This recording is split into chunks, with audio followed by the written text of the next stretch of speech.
નમસ્કાર મિત્રો, જય શ્રી કૃષ્ણ, જય માતાજી, હર હર મહાદેવ. કેમ છો બધા? સ્વાગત છે તમારું અમારા યુટ્યુબ ચેનલની અંદર. આજે વાર ગુરુવાર અને આજે છે દ્વારકાધીશનો પાટોત્સવ. તો બધાને શુભકામના, જય દ્વારકાધીશ. અને આજે આપણે બ્લોગની અંદર આગળ વધીએ પહેલાં તમને હું મારા મંદિરના દર્શન કરાવું. આજના દર્શન ભગવાનના મંદિરના છે. ભગવાનને જો બધાએ પૂજા કરી લીધી છે અને અત્યારે વાગ્યા છે 10 અને બસ હવે આ લોકો નાસ્તા કરવા બેસી ગયા છે. અહીંયા હળવો જ નાસ્તો છે એનો એ જ. જય શ્રી કૃષ્ણ બધાને મારા જય શ્રી કૃષ્ણ. એટલે નાસ્તો કરે છે. અમારે કાંઈ કરવું નથી કારણ કે જમવાનું આગળ બની જશે. અને જો ગુવાર બટેકાનું શાક ને બધું બનવા લાગ્યું છે. બેન ઉઠી પહેલાં આગળ બધું જમવાનું બનવા મળશે એટલે સીધું જમવાનું બની જશે. અમે વહેલા જમી લઈશું. આજે મારે જવાનું છે કથા કરવા છે દૂર, એટલે વહેલું નીકળવાનું છે એટલે એવું બધું છે. ચાલો, જો મારે એક ભાઈ તો રમવા આવી ગયા છે બાજુમાંથી, પણ તકલીફ એ છે કે હજી બે બેન ઉઠી નથી એટલે એવું છે. એટલે ઉઠવાની હજી તૈયારી છે, હજી અડધી કલાકની વાર છે, ઉઠી જશે. ચાલો અમે અમારું હવે કામ કરીએ, આ લોકો નાસ્તો કરી લે. તો મિત્રો અત્યારે વાગ્યા છે 11:30 અને જો આ બાજુ બે બેનો સ્કૂલે જવાની તૈયારી કરે છે ને વરસાદ આવે છે ફૂલ એટલે જાય છે અત્યારે સ્કૂલે.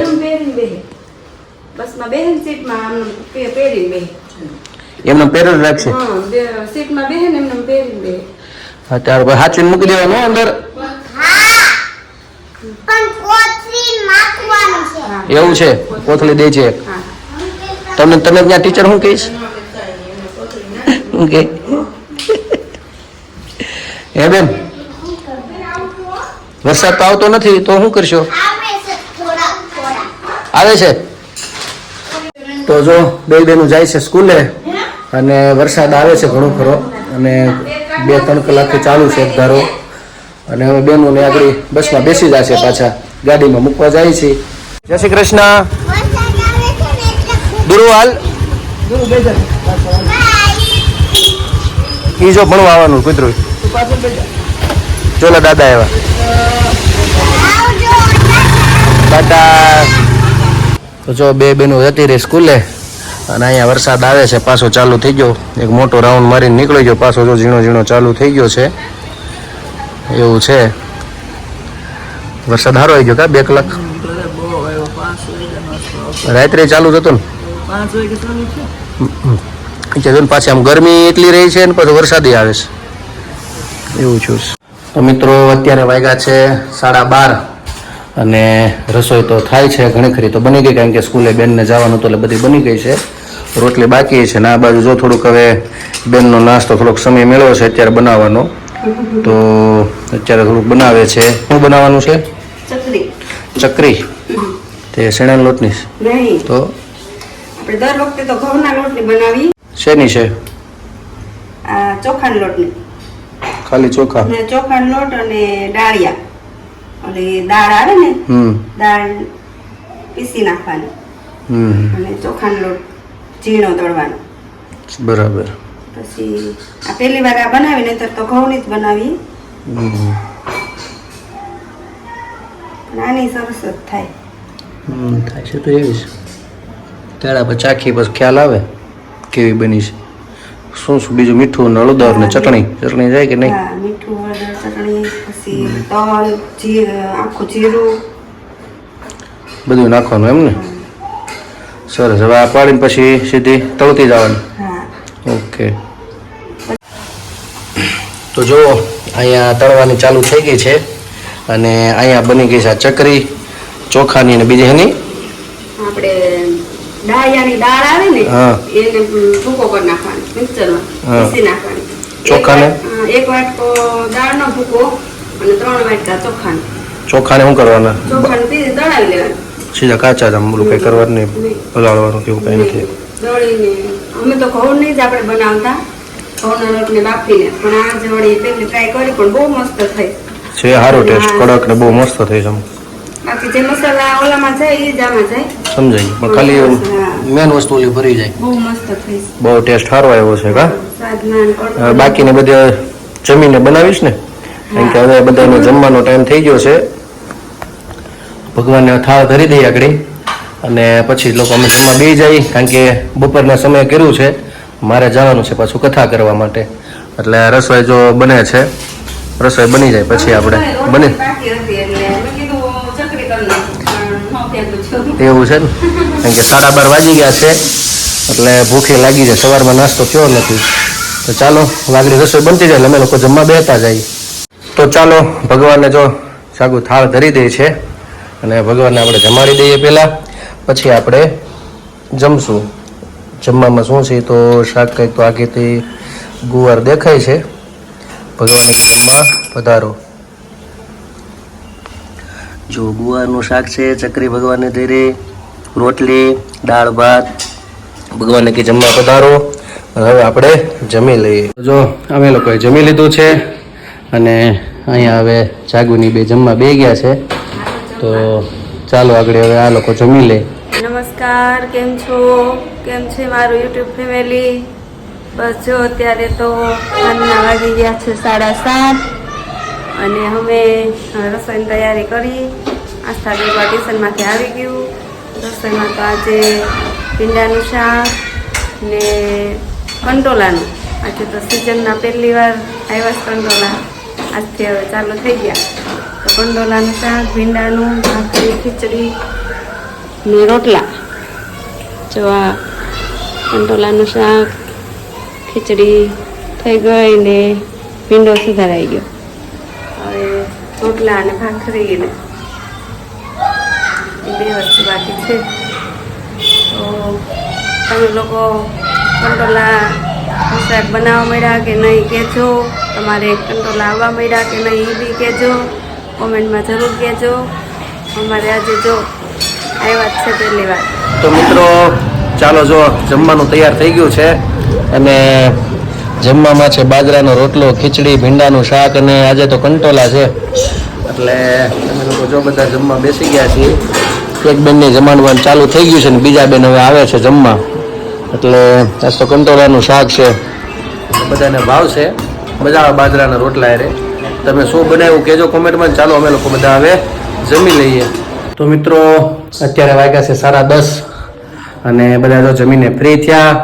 અને હું તો કથા કરવા ગયો હતો આજે બપોરે, એટલે સાંજે મોડો આવ્યો આવીને જમ્યા.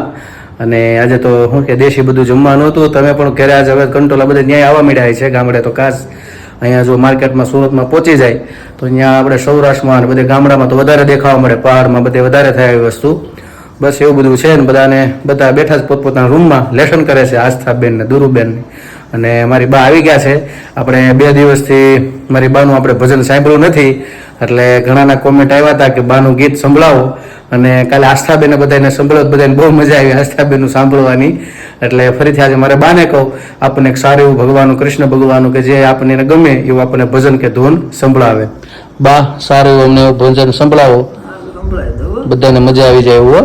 બધાને મજા આવી જાય એવું સંભળાય દો. કેનું? કૃષ્ણ ભગવાનનું છે, દ્રૌપદીનું છે. દ્રૌપદીજીનું છે એમ ને? સરસ લ્યો. તો ચાલો સાંભળીએ દ્રૌપદીજીનું સારું એવું ભજન. પછી આપણે બ્લોગને આપણે વિરામ આપશું. આસ્થાબેનના મોઢે આપણે, આસ્થાબેનને શું છે એ બહુ ગમે છે એટલે એની પાસે રૂમમાં અત્યારે લેસન ચાલુ છે. ત્યાં ભજન મારે બા ગાઈ લે, નકર પાછા ગાવા નથી દેતા. એટલે એ ગાઈ લે ત્યાં પછી હું પાછું રૂમમાં જાઉં ત્યાં લેસન બેસન બધું એનું થઈ જાય. ચાલો પેલા આપણે ભજન સાંભળીએ. જય ભગવાન, જય માતાજી. મારા મોરલી વાળા વીરા મારે ક્યાં જવું રે, ક્યાં જવું રે, મારે કોને કેવું રે. મારા મોરલી વાળા વીરા મારે ક્યાં જવું રે. માત પિતાએ જન્મ દીધો કર્મને કીર્તાર, મોટા કરીને સાસરે મેલા 5 પાંડવને ઘેર. મારા મોરલી વાળા વીરા મારે ક્યાં જવું રે. ભીમ જેવા જોરાવરને હરાવી દીધા રે, ચૂકઠું માંડી રમવા બેઠા હારી ગયા રાજ. મારા મોરલી વાળા વીરા મારે ક્યાં જવું રે. દુર્શાસને પાલવા પકડ્યો ભરી સભા મારે, વાલો કે મારી બેન પુકારે એકલી ઊભી રે. મારા મોરલી વાળા વીરા મારે ક્યાં જવું રે. સતવાદી તો એમ જ બોલ્યા રાજસભા મારે, આવા કોણે લેખ લખા દ્રૌપદી ના રે. મારા મોરલી વાળા વીરા મારે ક્યાં જવું રે. વાલો મારો જમવા બેઠો મીઠા મેવા રે વાલે મારે થાળી હડસેલી દોડવા લગા રે મારા મોરલી વાળા વીરા મારે ક્યાં જાવું રે રૂક્ષ્મણી તો એમ જ બોલ્યા કેટલા ભક્તો છે વાલો કે મારી બેન પુકારે એકલી ઊભી રે મારા મોરલી વાળા વીરા મારે ક્યાં જાવું રે વાડીએ જઈને શેરડી ખાધી સોય લગાડી રે ચીર ફાડીને પાટો બાંધ્યો એનો ઉપકર છે રે મારા મોરલી વાળા વીરા મારે ક્યાં જાવું રે વાલો મારો પલમાં આવ્યો ભરી સભા મારે 999 ચીર પૂરા કૌરો ધ્રુજ્યા રે મારા મોરલી વાળા વીરા મારે ક્યાં જાવું રે વાલો મારો દેવ ન રાખે માથે તલભાર વૈષ્ણવ મંડળમાં હાજરી દેવાય આવતો રેજે રે મારા મોરલી વાળા વીરા મારે ક્યાં જાવું રે ક્યાં જાવું રે મારે કોને કેવું રે મારા મોરલી વાળા વીરા મારે ક્યાં જાવું રે કૃષ્ણ કનૈયા લાલ કી જય તો મિત્રો મારી બાઈ આપણને સારું એવું દ્રૌપદીજીનું ભજન સંભળાવ્યું અને બહુ આનંદ આવ્યો. મેં પણ 2 દિવસ પછી સાંભળ્યું અને તમે પણ મજા આવશે, આનંદ આવશે. અને બસ જો રૂમમાં આવ્યો છું અને અહીંયા અમારા બેનને લેસન હાલે છે, નાટક બાજ કરતા કરતા પરાણે લેસન કરે છે. એનું લેસન હાલે છે તારે? શેનું લેસન હાલે છે તારે? 3 નું. સારા અક્ષર કરશો ને? છે. પછી સ્કૂલનું છે કે ટ્યુશનનું છે? સ્કૂલનું છે. વાહ, તને તાર ટીચર શું કહે સ્કૂલમાં? તારા વર્ષા ટીચર શું કહે તને? વર્ષા ટીચર ને શું કહે બેન? તને શું કહીને બોલાવે? એ બેન તને શું કહીને બોલાવે વર્ષા ટીચર તારે? હે તમને ખબર છે ને ઈ છે ને મેં યુક્ત સર્ચો તો ને ઈ તમે બોલો હું કહેતા હતા. શું તમે જો હું કહેતા હતા. મને તો ભૂલાઈ ગયું છે એટલે તમે જો ને બોલતા ખોટું બોલો. કાંઈ લે અચ્છા સાચું કહું છું, મને ભૂલાઈ ગયું એટલે પૂછું તને વર્ષા ટીચર શું કહેતા હતા, મને નથી યાદ આવતું. નથી યાદ આવતું. તું કહેતા તાર મમ્મીને નથી ખબર? તો કોક પણ કોક તો ખબર હોય કોક તો કહે ને. તો તમે બેને ખબર હોય શું ખબર હોય? હોય કાંઈ ખબર નહીં. હુઈ જવાનું છે કે લેસન કરવાનું છે? લખવાનું છે. હા તો એક વખત તો કે બેન પણ ટીચર શું કહે? જાડી જાડી. જાડી કઈને બોલાવે. આસ્થા જ્યાં પ્રેમથી એના ટીચર છે ને, ક્લાસ ટીચર, એને જાડી કઈને બોલાવે છે. એમ ક્યારેક ક્યારેક આમ બહુ આનંદમાં આવી જાય કે જાડી. હમણાં શું કે લખવા માટે બોલાવે છે. સેમ બોલાવે? હું લખી લીધું હોય ને ત્યાં તો એમ કહે કે જાડી અહીંયા આવ એમ તો તું જા. નહીં બોલાવે ને હું એમ ન જાઉં. એમ જા છે. હા એમ કે એમાં શું છે, હમણાં કેરી બહુ ખાધી ને એટલે થોડુંક સારું થઈ ગયું. નકર તો હાવ કુકલકડી થઈ ગયા તમારા બેન, પણ કેરી ખાધી એટલે સારું થઈ ગયું છે શરીર થોડુંક, એટલે હમણાં જાડા બેન દેખાય છે. તો ચાલો બસ આજે મારા બ્લોગને હું વિરામ આપું છું. કાલે ફરી મળીશું નવી મસ્તી સાથે, નવી વાતો સાથે. તો અમારી ચેનલને તમે લાઈક કરજો, શેર કરજો, સબસ્ક્રાઇબ કરજો અને આ કોમેન્ટમાં તમારો જવાબ આપજો, પ્રેમ આપજો. અને તમે અમારા YouTube ચેનલ ની અંદર જો નવા છો તો સબસ્ક્રાઇબ કરવાનું ભૂલતા નહીં. આવજો. સી યુ, ગુડ નાઈટ, જય શ્રી કૃષ્ણ. અમારી ચેનલ તમે ભૂલતા નહીં. હા આવજો. જય શ્રી કૃષ્ણ. Bye bye. જય શ્રી કૃષ્ણ. Bye bye. અને હા વિડીયો અમારો છેક સુધી જોજો, સ્કીપ ના કરતા હો. મારી વિડીયોમાં છેક સુધી જોજો, સ્કીપ ના કરતા. સ્કીપ ના કરતા. હાલો આવજો. Hello.